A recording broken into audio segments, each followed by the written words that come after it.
Hello dear viewers, I am Khan Bahadur, Assistant Professor of Statistics, and you are watching a video from my YouTube channel Statistics by Khan. Dear viewers, I hope all of you will be doing great.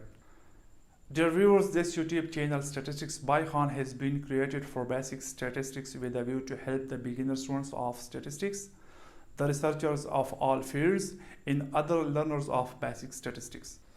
I have also a Facebook page and group with the same name, Statistics by Khan. You can visit them for steps related to basic statistics. Dear viewers, for better understanding of concepts in my video, I would recommend you to watch the full video.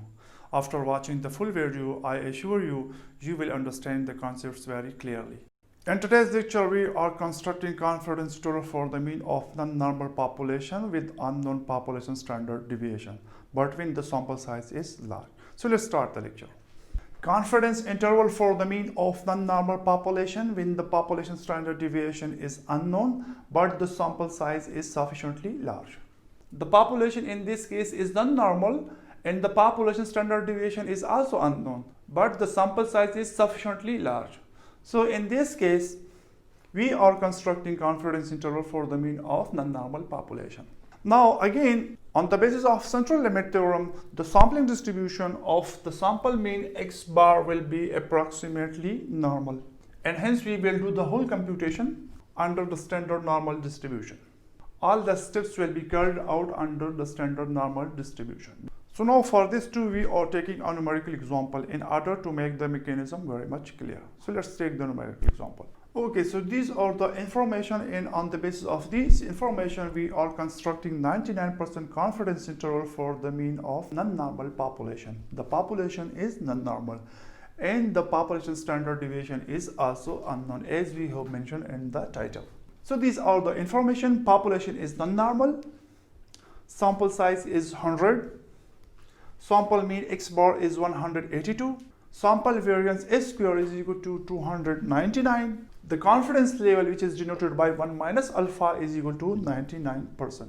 Okay, so in the solution we will write, as the population is non-normal but the sample size is sufficiently large, so on the basis of central limit theorem, the sampling distribution of the sample mean x bar will be approximately normal, with mean equals to the population mean and standard deviation equals to the sample standard deviation divided by the sample size under the root, because the population standard deviation is unknown in this case. So as the sample size is 100, so we are considering this as sufficiently large. So if the sample size is large, then irrespective of the parent population, the sampling distribution of the sample mean x bar will be approximately normal. So now we will do all the calculational steps under the standard normal distribution. So for this purpose, the 99% confidence interval for the mean of non-normal population will equal to x bar plus minus z alpha by 2 into s over and under the root. So this is the general statement for the confidence interval about the population mean when the sampling distribution of the sample mean x bar is approximately normal and when the population standard deviation is unknown. So that is why we have used s. So now we will plug in the values in this statement. So x bar is equal to 182 plus minus z alpha by 2. Z alpha by 2 is the tabular value of confidence level. In this case, the confidence level is 99% and its tabular value is 2.58. So we will write 2.58 for z alpha by 2. Now, if we take the square root of this, so this will give us the sample standard deviation. So when we take the square root of 299, so this gives us 17.29. So now for s, we will write 17.29 divided by under the root, sample size is 100. Now if we simplify this, so we will get 182 plus minus 2.58, and for this we will get 1.729.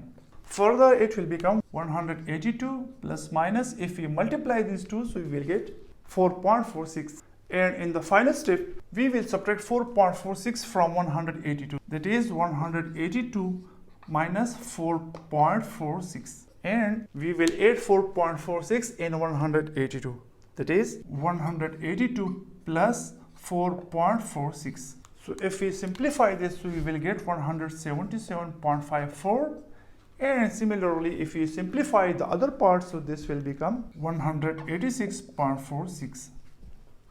So these are the two limits. So now the interval starting from this value and ending by this value is an interval about which we are 99% confident that it will contain the mean of non-normal population. So once again, the main objective of this lecture was that if the population is non-normal and the population standard deviation is also unknown, but if the sample size is sufficiently large, so still we can use the standard normal distribution for the construction of confidence interval about the mean of non-normal population. So that is why we are using the standard normal distribution. So this was the sole reason of this lecture. Hope this will help you in the construction of confidence interval for the mean of non-normal population if the sample size is sufficiently large. Thank you for watching the video.